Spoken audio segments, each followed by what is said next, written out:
I want to make it very clear in the beginning, I'm not anti-government. I don't believe in terrorism. And I want to make it especially clear that there are a lot of good people in the FBI and the CIA, naval intelligence, army intelligence, military intelligence, NSA. Unfortunately, there are a few key people in key positions who have made a difference, a big difference, in what's happening in America today. So, looking back, my personal experiences, I retired from the FBI March 1979. At that time, I was in charge of the FBI Los Angeles Division. I had more than 700 personnel under my command. The Attorney General of the United States, Griffin Bell, asked me after I retired if I'd coordinate security for the Pan American Games. I did. I was a consultant in the 1984 Los Angeles Olympics. I was a consultant for former Governor Jerry Brown, California Narcotic Authority. So I do have credentials. My first major, and credibility, believe me. Now, if you read the internet, you may not think so, because there are some heavy-duty FBI informants out there like Stu Webb and Barbara Hartwell, who are MKUltra mind control victims, CIA mind control victims, who are making all kinds of disparaging remarks about me. But I don't want to deal with those people, because if you read their material, you'll see that it's designed to discredit people like me, former State Senator John DeCamp, and other leaders who are trying our best to expose what's happening in America today, and actually around the world. Let's go back to 1776, May the 1st. Adam Weishaupt was commissioned by the Rothschild family to set up the goals to control and take over the world with a one world government. Adam Weishaupt came up with 25 goals. Among these goals were control the press, corrupt the youth through sex and drugs, elect our own people meaning the Illuminati, to key positions in all levels of the government, city, county, state, and federal. And it goes on. The final goal was to take over the world, the one world government. Information is very well documented by William Guy Carr in his book, Pawns in the Game. When I retired, I had no idea what was going on. I had no idea about the Illuminati. I had no idea about Adam Weishaupt. However, my first major investigation when I returned from Puerto Rico was a Dr. Jeffrey R. McDonald case. He's a former Green Beret doctor who was convicted of murdering his wife and 2 children at Fort Bragg, February 17, 1970. He'd been tried and convicted and sentenced to 3 consecutive life sentences. I was asked by the defense team to investigate the case because they claimed that Dr. McDonald was innocent. I said I would, but if I learned that he murdered his wife and 2 children, I would discontinue my investigation, no longer become involved. I want you to know I'm still working for Dr. McDonald. He is an innocent man. Now, once I became involved in the case, I had to read everything, and I learned that evidence was lost, evidence was stolen, evidence was altered. An FBI agent, Paul Stombaugh, lied before the grand jury. And most important of all, Colette, the wife, had skin where she had fought off the assailants under her fingernails. That skin was handed over to William F. Ivory, the chief investigator for the Army, and it has disappeared. 10 months into the case, October 25, 1980, I through a series of circumstances, I don't have time to go into the details now, obtained a signed confession from one Helena Stokely. I had 3 sessions with her, 10 days each, total of 30 days. Helena told me that Dr. McDonald did not commit those crimes, that they were committed by her satanic cult group. And I said to myself, what's this all about? I don't know anything about Satanism. I read about it in the Bible, of course, and that's about it. But as I delved into the case, I learned that drugs from Southeast Asia were being flown into the United States to various military bases in plastic bags in the bodies of the dead GIs. I further learned from Helena that her satanic cult group was involved in distributing these drugs up and down the East Coast. They were mad at Dr. McDonald because he was abusive to the cult members and the GIs who went to the civilian hospital where he was moonlighting for relief of some sort. So they went in and attacked him that night. There were a total of 7 involved in the crime. She named them all for me. Right now, today, I know where some of them are located. But to further check and document this, I went to the UCLA library, and I found out, in fact, in the Time magazine, January 1, 1973, there was an article about bringing drugs in plastic bags in the body cavities of dead GIs. There was no question in my mind Helena was telling the truth. I gave her a polygraph test, and she passed. I had her examined by a psychiatrist, and she passed. And as a matter of fact, the government themselves had given her a polygraph examination early in their investigation before I entered the case. And Byzantine, the Army polygraph operator, said that she thought that she was telling the truth. She thought she was there that night. Now, the most recent series of events in the McDonald case, now I'm telling you a little bit about the McDonald case because that's what woke me up as to what was going on. It was after that I started researching and went back and found out about the Illuminati/Satanism. It was after that I learned considerable more about what was going on. And the most recent information, Dr. McDonald, who's been in the penitentiary for some 25 or 26 years now, appeared before a parole board just 2 days ago, his first that he's ever appeared before a parole board. And the reason he had never appeared before is because, in his opinion, had he appeared before, it would be an admission of guilt. In this particular instance, he still claimed he was innocent, but he did appear before the board because he's a newlywed individual with a woman named Kathy. And of course, if you read the papers in the last 2 days, his parole was turned down, and the parole board made him eligible for another hearing in 15 years. This poor man not only lost his wife and 2 children, he has served 25 years in the penitentiary and another 15 years to go. He's 61 years old. I am still working the case. What are the latest developments on the case? In 1997, the judge, federal judge, agreed to do DNA tests. And they chose 15 individual pieces of evidence to be examined.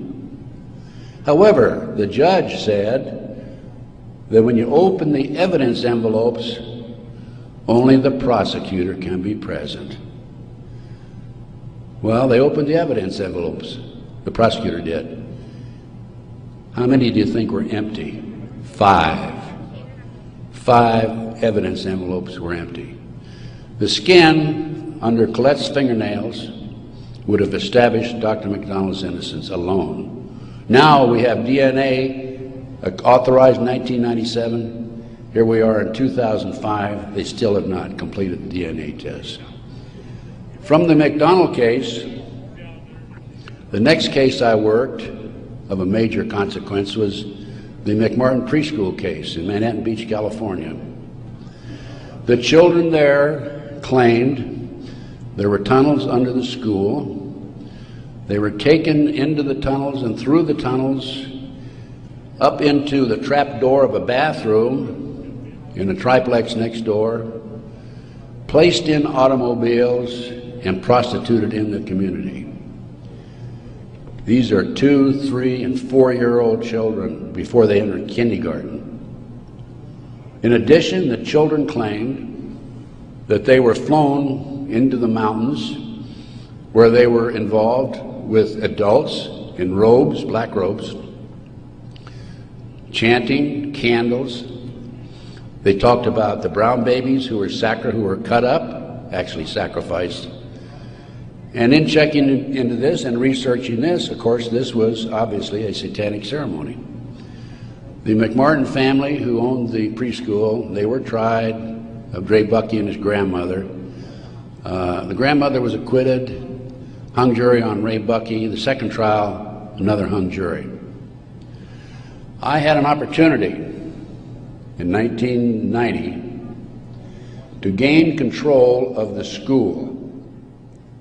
Now, the school had been given to Danny Davis, the defense attorney, and he had sold it, even though he made $15 million on the case, by the way. He had sold it to a contractor who was going to tear it down. When I learned this, I contacted the contractor. I said, I want to be given an opportunity to go on that school and look for the tunnels. The authorities had looked for them in 1987. They said they could find no tunnels. Along with some of the parents, we hired Dr. Gary Stickle, UCLA archaeologist.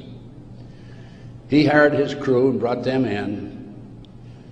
And in 34 days, Dr. Stickle said there had been tunnels under that school. They were covered up, and they were covered in.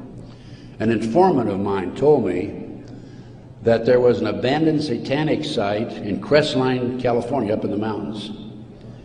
I went up into the mountains and obtained photographs, of the site. I have a lecture that I give where these pictures are available. It's called Gunderson Chronicles #2. It's a 4-hour lecture that I gave in Kansas City a number of years ago, which shows this abandoned site and also pictures from the McMartin Tunnel school dig.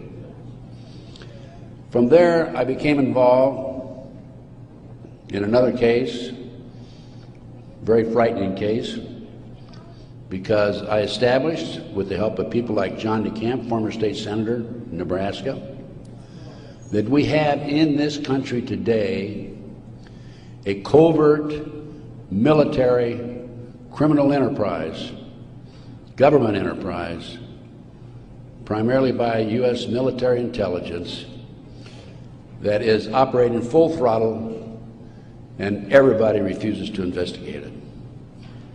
In the Nebraska case, it's called the Franklin Cover-Up. This is the book here that John DeCamp wrote, by the way. It's all documented in there. And in that particular instance, they were taking children out of foster homes, orphanages, Boys Town, driving them from Omaha, Nebraska to Sioux City, Iowa, 184 miles away, placing them in private jets and flying them to Washington, D.C. for sex orgies with prominent people, including congressmen, senators, and certain people in the White House. It's well documented. I have personally talked to Paul Benassi. I had a 5-hour interview with him. It's a tape that's available. I don't have it with me here, but you can order it. I have a 5-hour interview with Paul that he gave me in 1993. Paul told me how he was used. He was part of the kidnapping crew and was used as a decoy when he was 10, 11, 12 years old in parks, shopping malls, to attract the children over near where the adults were in a car waiting for them. They throw them in the back seat, chloroform them, and make off with them. Paul also told me that these children Many of them become sex slaves. Many of them are used as toys. The boys, they call the boys toys. I don't know what they call the girls. But these degenerate, sick people, the men are more interested in the little boys than they are the girls for some reason. But it's all well documented. Paul drew the inside living quarters of the White House. Now, this information broke in about 1987. That's about right after I entered, just before I entered the case. I replaced a fellow named Gary Caradori, who was the investigator for a Nebraska Senate committee. Gary met the official photographer of the group, who had split from the group, defected, and agreed to take the pictures that this official photographer gave him, and they met in Chicago, agreed to take the pictures back to the committee. He flew out of Chicago in his private plane, a short distance out of Chicago. The plane exploded in midair, and his briefcase has never been found. He and his 11-year-old boy died. His briefcase has never been found. The rear seat of the airplane has never been found. I made every attempt possible to obtain possession of or control of that plane, because I wanted to examine it for bomb chemicals, particularly the back seat. It's no longer available. Nobody knows what happened to it. Gary Caradori was a civilian, yet it was taken to a military base for examination. A deputy sheriff was the first one on the scene. He saw the pictures. He started picking up the pictures. An FBI agent came along, took the pictures away from him, told him to keep his mouth shut. He started talking to a few people. A year later, his wife was murdered. He's no longer talking. This international child kidnapping ring, I later learned, was out of Washington, D.C. It was very active, and the organization is known as the Finders. And I have a report on the Finders back there. Everything I'm telling you is documented, by the way. The Finders has been established and operating throughout the 1960s up to the present time. It was exposed in 1987. They moved their operation to Wichita, Kansas, and they're operating right today in Wichita, Kansas. I have taken my report to the FBI half a dozen times, demanded an investigation, and I have yet to be interviewed. So we have the Finders, we have the Franklin cover-up, which documents what I'm telling you. We have the pawns in the game. Pawns in the game is the Illuminati. This is the Illuminati/satanic movement in this country today.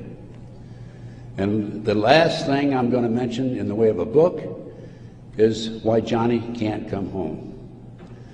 Johnny Gosch was, September the 5th, 1982, a newspaper boy on a Sunday, and he was about to deliver his newspapers in West Des Moines, Iowa. He never delivered any newspapers. He disappeared. The mother, Noreen Gosch, was dumbfounded, didn't know what happened, demanded an investigation of the FBI and by the West Des Moines Police Department.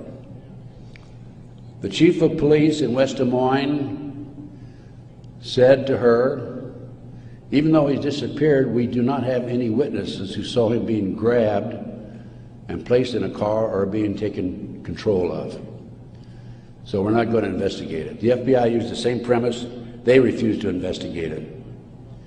Now, I've been involved in kidnappings in the FBI, and I can tell you that it's automatic within 24 hours, at the end of 24 hours, that we had to go in my day, this was back in the 50s, 60s, and 70s, we had to go in and start investigating the case after they've disappeared for 24 hours.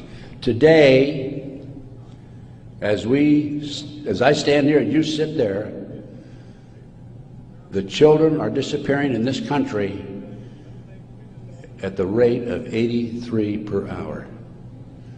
That's over 700,000 children a year.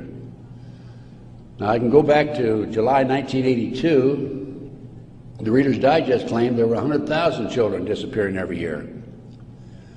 There's another statistic that I find very interesting, and that is that it is estimated 2,500 children are kidnapped and murdered in this country every year.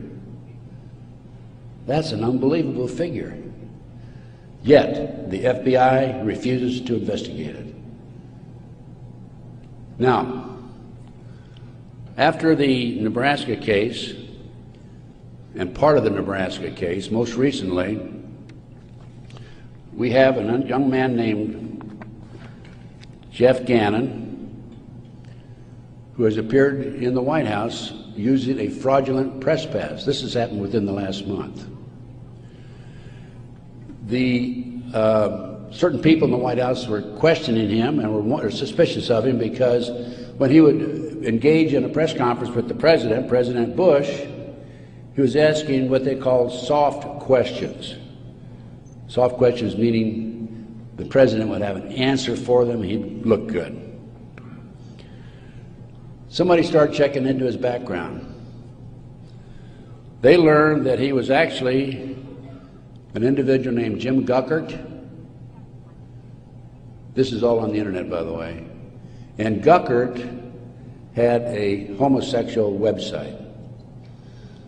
So Jeff Gannon is an alias of Jim Guckert.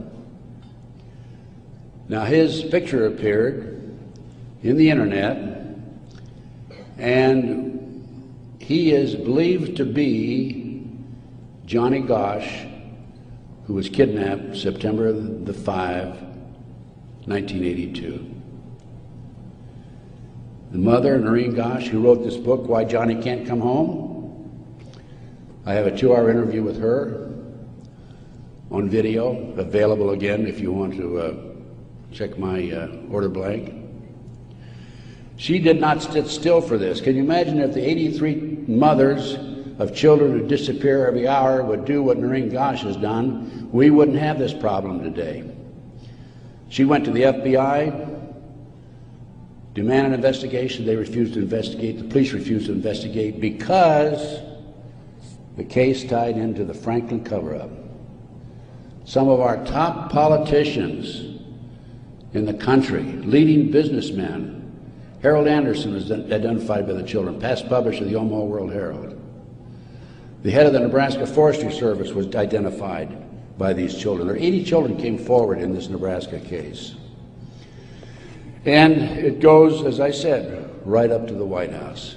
In 1987, according to Paul Benassi, he was furnishing toys, or little boys, young boys, to the sick people, certain sick individuals, in the White House itself.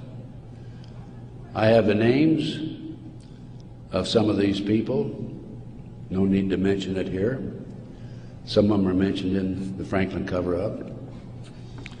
But it does appear that Jeff Gannon is, in fact, Johnny Gosch. Noreen Gosch, the mother, has looked at the pictures. She believes it's Johnny Gosch because he has a scar on his right cheek about the size of a nickel. It's white. Gannon has a scar there also. Little Johnny Gosch had a birthmark on his left chest about 8 inches long. From looking at pictures of Jeff Gannon on the internet, it appears that he had a birthmark at one time, and there's been an attempt to erase it. I personally talked to one of the youngsters who was involved in this network. I've talked to several of them. And he assures me that Jeff Gannon is, in fact, Johnny Gosch. Well, how did Johnny Gosch get from West Des Moines, Iowa, 12 years old, all the way with a phony press pass into the White House as of a few weeks ago? Well, what happened to Johnny is that he was transported from West Des Moines, Iowa to Sioux City. He was placed on a farm for 3 weeks, sexually molested. He was taken to the mountains in Colorado, placed in a cage in a house of some sort, or a cabin, and then later he was used as a sex slave. They didn't kill him, they didn't sacrifice him, although a number of these kids are sacrificed in satanic ceremonies. Now, he escaped with another young man. They stole a car, and in 1997, Johnny knocked on his mother's door at 2:30 in the morning, Noreen Gosh, and said he wanted to talk to her. He was there with another young boy. He came in, he told Noreen, he says, "Mother, I was kidnapped. I've been placed in a covert military CIA-controlled, mind-controlled project and used as a sex slave." He said, "I can't come forward at this time because they will kill me." And then he left. Noreen says that's the last time she talked to him, 1997. Now, several years after that, a girl named Burns, who was a producer for 2020, decided to do a story on the Johnny Gosch kidnapping and the Nebraska case. And she interviewed me. In fact, I spent 5 days with her, gave her the benefit of all my research, which is available to you folks also. And then she got a lead that Johnny was hiding out on an Indian reservation in northern Minnesota.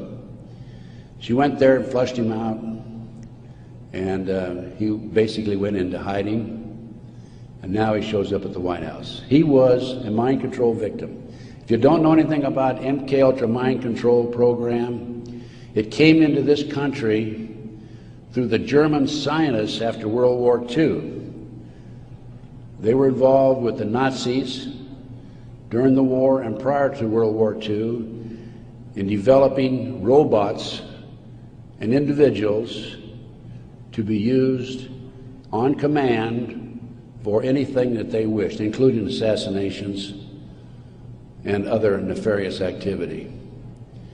The MKUltra program, CIA mind control program, was investigated by Congress in 1987. Congress said, CIA, you got to quit doing that. You're bad boys.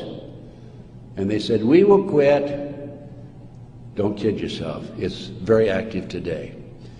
There are people like Barbara Hartwell out there who are mind control victims. She's another one who's been bashing me. I must be doing a pretty good job because I wouldn't have these people criticizing me on the internet like they do. And of course, it doesn't bother me in the least. But going back to the Nebraska case and MKUltra, a lot of this training took place at Offutt Air Force Base in Omaha, Nebraska, which was Strategic Air Command headquarters. You recall after 9/11, the president flew to, I think it was to the south, someplace in Louisiana or New Orleans, and then he flew to Offutt Air Force Base in the afternoon of September the 11th, 2001, and they had a party there that morning at 9:30 in the morning. He missed the party. He was sorry he missed the party. Warren Buffett was there, by the way. And the MKUltra program has been very actively administered, not only at Offutt Air Force Base, at Fort Bragg, North Carolina, the place where Dr. McDonald's family was slaughtered in 1970. Now, the Nebraska case, I don't want to leave that without telling you that in the early 1990s, Yorkshire TV came to the United States with a camera crew for 7 months to do a documentary on it. They went back to England, produced the documentary, and they brought it over into the United States. It was listed in the TV guide to be aired on May the 3rd, 1994. When certain members of Congress found out about it, they threatened the cable industry with restrictive legislation Somebody anonymously bought up the rights to the videotape or the documentary and ordered all copies destroyed. I just happen to have a bootleg copy of that documentary, and it is available. I have been selling these and these books and getting this report out of mine to anybody that's interested in it. And by the way, I have a 5-package deal for you at about a 15% discount, 15 to 20% discount if you buy all 5 items. So about 6 months ago, as any good investigator would do, I said, I'm going to get a copy of that TV guide. I didn't have a copy. John DeCamp had one at one time, couldn't find it. That's typical of John, by the way. Good friend, great guy. And so I said, I'm going to get my own copy. So I wrote to TV Guide people, and I received a copy of the TV Guide for May 3rd, 1994. 10 p.m. Discovery Channel. It's not listed. A nature show is listed instead on the new reprinted edition. I'm not going to be outfoxed by these people. I went to the Los Angeles Times TV log. It's listed, Conspiracy of Silence. I called a friend of mine in Philadelphia, and I said, check the TV log for the Philadelphia Inquirer. Conspiracy of Silence is listed in the Philadelphia Inquirer. The power of the press. They changed and reprinted the whole TV guide. It never has been shown publicly in the United States, and I doubt if it ever will be shown publicly. But as I said, it is available to you. Now, that's not the end of the story for me, because I am continuously probing, continuously working, continuously talking to various sources and putting it on paper and documenting and getting the word out. This is the direction that we have to go. Americans, for the most part, are oblivious to what's really going on behind the scenes. One of the things that, in addition to the McDonald case, that got me thinking was the Jack Kennedy assassination. So I checked into that, and by the way, I used to be in charge of the FBI in Dallas, and also I was in charge in Los Angeles after Dallas. So in checking into the Jack Kennedy assassination, I learned, no question about it, that it was a joint hit by the CIA and the Chicago mob. Sam Giancana, head of the La Cosa Nostra in Chicago, 3 days before he was to testify before Congress, was shot and killed, murdered. This encouraged me to do some more checking into some of these national terrorist acts that have taken place and other cover-ups in the United States. I interviewed the naval intelligence officer who on December 4th, 1941, received information that the Japanese were going to bomb Pearl Harbor. We had broken the secret code of the Japanese. He told me personally, on December the 4th, he gave it to his superiors. They passed it up the line. After Pearl Harbor, he was subpoenaed to testify before Congress. His boss called him in and said, don't worry about it, don't respond to the subpoena. Someday you'll know why. He never did testify before Congress. And he recently passed on, by the way. So we have not only a cover-up in these other areas, but looking at the national picture, Pearl Harbor. And look at Waco. The military was involved in destroying and shooting and killing, and also the FBI, women and children in Waco. They used tanks, military tanks, in violation of posse comitatus, which is a law that says the military cannot be used to enforce a civilian population. They got away with it. There's an interesting story. I did some research on Waco. As I've told you, I've done a lot of research. And in many instances, I've not only been there, I've done that, and I've been on the scene. I've spent most of my retirement money investigating these matters, including Oklahoma City, and I'll go into that in just a minute, 911 and so forth. But in Waco, there were 4 BATF agents who were shot and killed. Some of the Branch Davidians were tried, sentenced for these, quote, murders, and are serving prison terms today, probably for life. In researching the 4 BATF agents who were shot, I learned every one of them was shot in the head. Now, for those of you who have been in the military, that's a sniper shot, no question about it.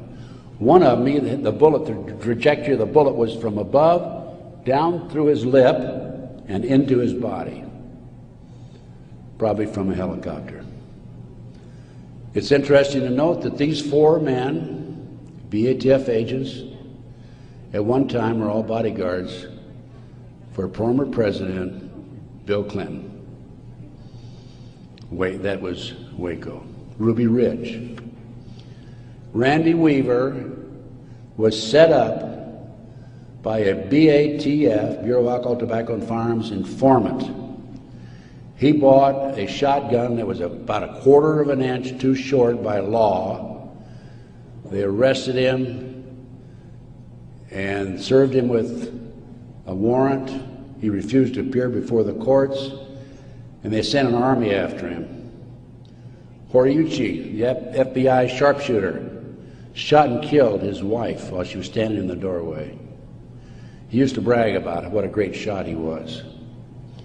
Another instance where they tried to railroad a good, loyal American who fell in a trap.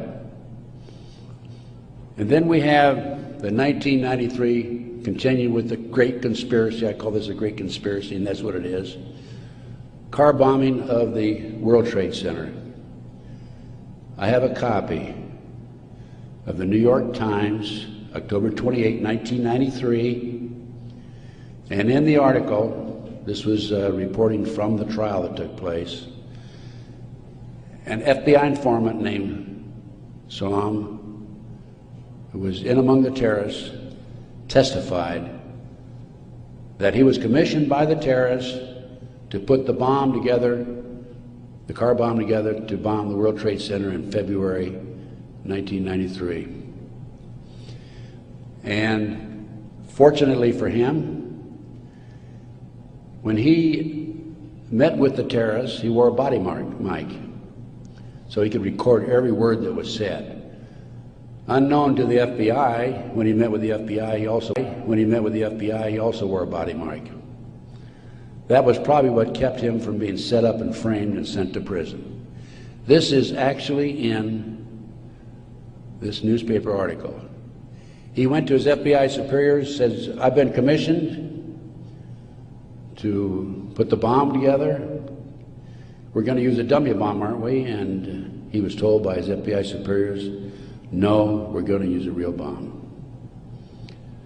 Now, I don't understand why Congress and Senate, investigators, and our leaders in Washington, D.C. are not jumping up and down over that situation. The FBI not only knew in advance of the car bombing, they furnished the ingredients for the bomb. Why doesn't somebody take some action in that area?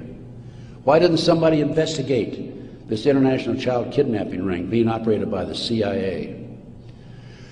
Why are these congressmen voting on bills like the Patriot Act, which takes away many of our constitutional rights and civil liberties in the best interests of, quote, protection for our country and protection from the terrorists? Let me tell you something, ladies and gentlemen. There are people in our government, a rogue outfit, whatever, I'm not sure, who are actually behind these terrorist acts. And the reason they're behind the terrorist acts is so they can pass bills like the Patriot Act And the reason the congressmen and the senators vote for these stupid bills, stupid by our terms and our definition, is because many of them have been set up and framed through sex and drugs. So then we have Oklahoma City, 1995. I personally made 2 trips to Oklahoma City. I investigated Oklahoma City. Because of my report, the defense attorney for Timothy McVeigh sent 2 of his investigators to interview me. I spent 4 hours with them. Actually, I got a lot of information out of them. For example, they told me that they were allowed to tour the remains of the Murrah building in Oklahoma City in the presence of a U.S. Marshal, but they were not allowed under any circumstances to take soil samples or to pick up any evidence for examination.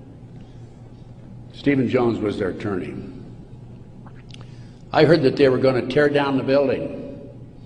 Now, you can trace bombs through what they call the taggants, the chemicals. When I heard this, I called John DeCamp.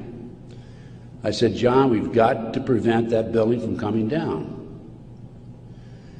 And I actually called an outfit in Chicago, the Pat Kennedy Group, who were specialists in examining evidence of this type. And John called McVeigh's attorney, Jones, and because John had a client he was representing who was involved in the case, Jones said, I'll handle the paper, we'll have a hearing, we will prevent that building from coming down. The next thing we heard, the building was coming down. John called Jones, what's going on? And he had no good answer for it.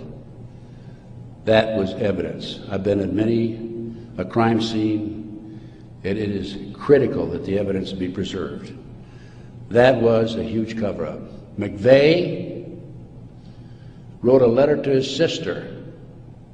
McVeigh was in Special Forces. The government says, military says, oh no, he flunked out. He didn't flunk out. He was recruited out of Special Forces, according to him, a letter he wrote to his sister, to be trained to be a CIA assassin and also to work for the CIA international drug operation, both against the competition and for the CIA pro-drug people. McVeigh was, in my opinion, an MK-Ultra mind control victim. He was visited in prison in Oklahoma and in Colorado by Dr. Jolly West. This was secret, by the way. I happened to find out because I made some phone calls to the right people. Jolly West was one of the foremost leaders, along with Sidney Gottlieb, in the CIA's MK-Ultra mind control operation. Why would somebody like Jolly West go interview McVeigh, not only in Oklahoma but also in Colorado during the trial? Because he was a mind control victim himself. At one time, it was reported, I think in the U.S. News and World Report, that McVeigh had a microchip in his buttocks. Our military reportedly have been using microchips to keep track of their soldiers. The bomb in the truck allegedly was a fertilizer bomb. The government first announced that it was a 1,500-pound bomb and then a 2,500-pound bomb, and I think it ended up being 4,800 pounds. That bomb that was in the truck destroyed half the building. A 4,800-pound fertilizer bomb, ammonia nitrate fertilizer bomb, dissipates and did not have the potential, the possibility of destroying that much of the building. After the Oklahoma City bomb went off, I had a call from a friend of mine, Michael Riconosciuto. For those of you who are making notes, look up in the internet, R-I-C-O-N-O-S-C-I-U-T-O. Michael Riconosciuto. I've been working with Michael since the early 1980s, 82 is when I first met him. He was a CIA agent, operative for some 2 decades. He was also an FBI informant at one time. His father owned the Hercules Manufacturing in Silicon Valley, California. Hercules Manufacturing developed what is known as the electro-hydrodynamic gaseous fuel device, which is a highly classified bomb. The bomb was actually manufactured by Dyna Nobel out of Salt Lake City. Now, Michael, in the meantime, is in jail now, right today. In fact, I talked to him yesterday because he started to talk before the Brooks Committee about a very interesting case involving the Promise software. The Promise software was in a computer operation that developed all kinds of intelligence information on you and I and every citizen in America. The Department of Justice leased it for 2 years. At the end of 2 years, they refused to pay Bill and Nancy Hamilton the $10 million they owed them.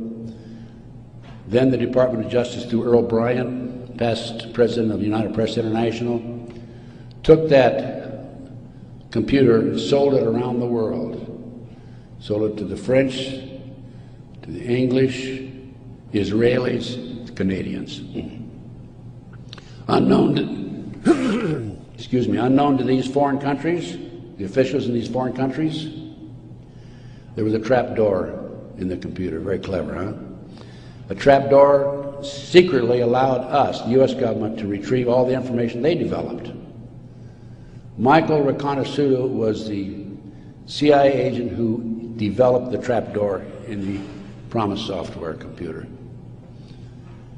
And when Congress started to investigate it, in the late 1980s, they called on Michael, and we want you to testify. Michael received a threatening phone call 2 weeks before he was to testify. He claimed from a fellow named Vietnix, Peter Vietnix, U.S. Department of Justice, if you testify, you'll be sorry. Michael testified anyway.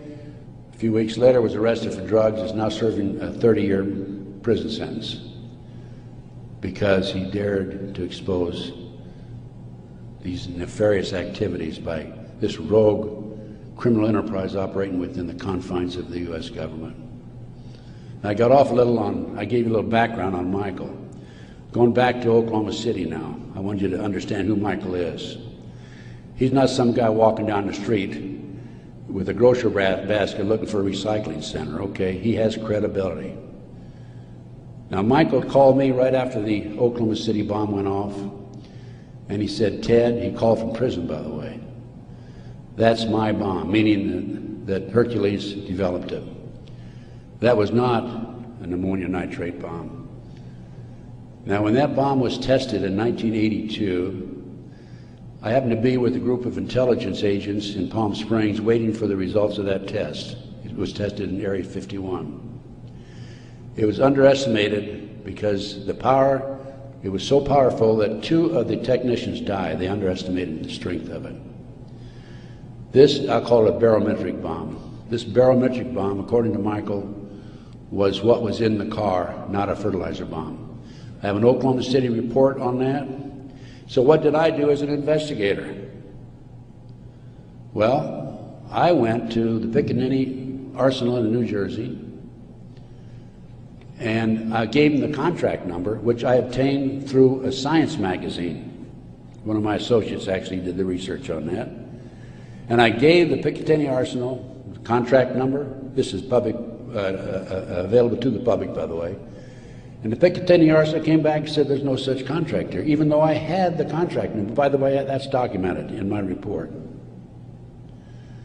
And I went to Dyna Nobel, who I knew manufactured it, and they didn't even bother to respond. It's interesting to note that a Dyna Nobel expert witness testified at the grand jury when they indicted McVeigh. In September of 1995, some 5 or 6 months after the 19th of April, 1995, Oklahoma City, In September, there was I lost my train of thought there for a minute. Oh, there was an article in Fireman's Magazine. It was written by the editor of Fireman's Magazine. The information was obtained from the Oklahoma City Fire Department. And in that article, again, that's in my report, in that article, it states that 4 unexploded devices were taken out of the building. When people were in the building after the bombing, dying, they discontinued the rescue efforts for some 5 hours while they carried out a bunch of government files, men in blue suits of some sort, sweatsuits. So what I'm telling you is Oklahoma City was perpetrated by certainly people other than McVeigh and Nichols, and now Roger Moore, if you read the paper recently, the gun dealer who claims that he was robbed of his guns in Arkansas and that money was used to finance the Oklahoma City bombing. Roger Moore has been accused by Terry Nichols of being involved in it. Roger Moore denies it. Roger Moore, at the time of the Oklahoma City bombing, was an FBI informant. I had an inside investigator in Oklahoma City tell me that there were at least 11 other individuals involved in Oklahoma City. Okay, that brings us up. We've gone through Pearl Harbor, Waco, Ruby Ridge, car bombing 93, Oklahoma City 95. That brings us up to 9/11. As I said, Michael's in prison. I'm his, quote, investigator of record, which means I'm like an attorney. I should have access to him on a regular basis. I represent this man. For a year prior to 9/11, actually a year and a half, I tried to get in and see Michael. He was in prison in northern Pennsylvania. I was in the Philadelphia area. The Bureau of Prisons would not allow me to see him. I finally was able to talk to Michael in January 2003. I flew to the East Coast, spent 3 days with him. Michael told me that he had developed information from among his contacts in advance of 9/11 that they were going involved in using missiles, airplane missiles, and they were going involved in skyjackings. They were training Arab terrorists, and also he knew the identity of the person in the United States, an Arab who lived in Paterson, New Jersey, who was the leader of terrorist activity by the Arabs in this country. Now, Michael had this information because, you're saying, how can Michael develop this information being in prison? Because I met with Osama bin Laden, along with Michael, and along with the State Department representative in the spring of 1986. At that time, I was contacted by former top Ronnie Reagan official who said, can we help the Afghan rebels? They were our friends then. And I called Michael, I said, what do you think? And he said, let's meet. So there was a fourth fellow there. We didn't know at the time it was Osama bin Laden. Has actually used the name Tim Osman, traveling under Turkish passport. But because of Michael, I passed the ball to him. I just arranged for the meeting and went on. But Michael traveled all over the world putting this package together to furnish the Afghan rebels with the surface-to-air missiles that defeated the Soviets, really shot down their helicopters. As a result of this, Michael developed sources inside the Arab world. And that's how Michael knew in advance about 9/11. Michael told the FBI on March the 20th, 2001, about this plan to use skyjack airplanes and use them as missiles. He also furnished to the FBI one of his sources, one of his confidential sources inside the Arab group. The FBI interviewed him, threatened him with prosecution, and deported him. That man, along with his family, have disappeared. We think that they're dead. The FBI refused, absolutely refused, to look into this situation. More shocking is that Michael had the names of the people who were obtaining the false names of the people, the Arabs who were obtaining false passports. Had their names. He had the source who could furnish him that information. He told FBI agent Keith Kutry, March 20th, 2001, excuse me. He told Kutry, he says, I'll give you these names, the name of this person who is coordinating the whole project for the Arabs, providing I be given immunity and he be given immunity. Mr. Kutry, in spite of the fact he was armed with this information 6 months prior to 9/11, came back 2 days after 9/11 on the 13th and saw Michael in prison again.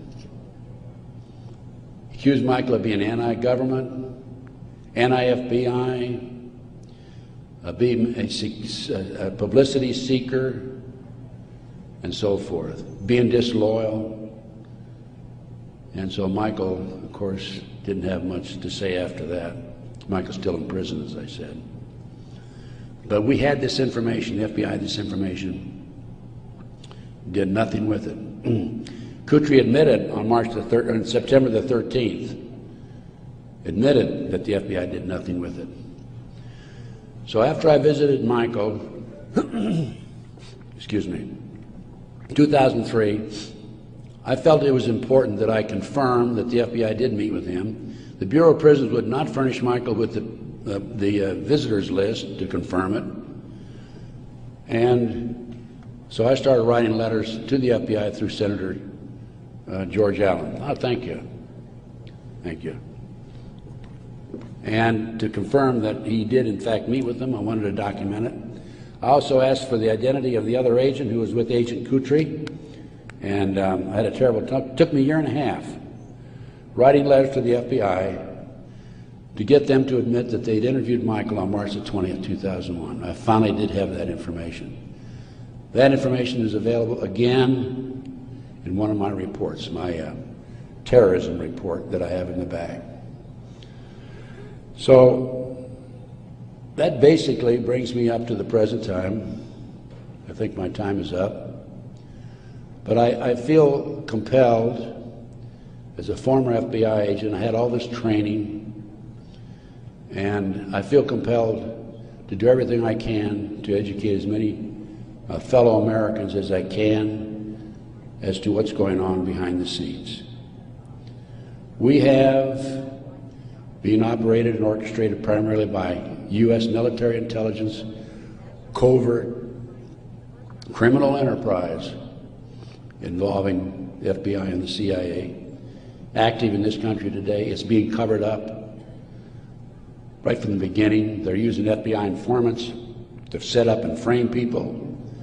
By the way, they tried to frame me on a drug deal back in 1984. It didn't work. The girl that they used to try to frame me contacted me, said, I need to meet with you. We met, she told me the whole story. I took a signed statement from her. Her name is Pam Fawcett. And I said to Pam, Pam, you're working for these people, the DEA and the FBI, and Modesto, by the way. She was making phone calls to me. I said, you're working with these people trying to set me up. Why have you, and of course, in the phone calls, she kept saying, trying to get me to make admissions that had knowledge of a felony, and I wouldn't. I said, I don't have any knowledge of that. Or was involved in a felony, actually. I said, Pam, look, you were working with these people for 6 months. They gave you $2,000. You had the run of the FBI office. You had your own coffee cup. Why did you come to me and tell me this now? And I'd helped her, give her a little advice about her 14-year-old son in the interim, you know, talking back and forth as any individual would do who might be able to help. And she said, Ted, I woke up the other morning and I realized you're the only honest son of a bitch I've talked to in 6 months. Those were her exact words. The FBI not only tried to set me up on a drug deal, I've also been the victim of 4 separate investigations. They tried to set me up on a fraud case in Dallas. And most recently, very frankly, I've been under surveillance, heavy surveillance. I've had illegal entries into my car, into my apartment. There's been attempts to gas me within the last month. And I was able to anticipate it and avoid it. But they don't want people like me out telling the truth. And that's what I'm doing. And I will not stop. I will continue to do so in the future. So that's basically it. I brought you from 1776 to the present time. We went through one conspiracy after another. Brian Gimble was interviewing Jim Nichols, Terry Nichols' brother, on national TV after the Oklahoma City bombing, by the way. And I had given Jim Nichols my Oklahoma City bombing report. And Jim said to Brian Gumble, he says, have you read Ted Gunderson's Oklahoma City report? And Gumble says, oh, Ted Gunderson's a conspiracy theorist. I want you to know I'm not a conspiracy theorist. I'm a conspiracy realist. It is there. All you have to do is get your own website, get your own internet, go out. There's a lot of disinformation out there, but you can pick out what's really solid and what's really truthful. And I have 25 years of research on that back table back there. And if you buy any of my reports or this videotape or any of my material, I want you to make a promise that you will make copies and distribute it far and wide. We need to wake up America. Right now, let me emphasize again, I'm not anti-American. I don't believe in violence. I believe in change through legal means. But we need to wake up an apathetic, sleeping society that is active in America today. And this not only ties into MK Ultra, CIA, it ties into Satanism. There are approximately 4 million practicing Satanists in America today involved in the Nebraska case. And I can go on about satanic cults for another hour, but I think my time is almost up. I might mention that, speaking of Satanism, there are between 50 and 60,000 human sacrifices, according to 3 different sources, in this country every year. The satanic cults operate secretly. The satanic cults are, along with our covert criminal enterprise within the government, a serious threat to our society. And I thank you very much.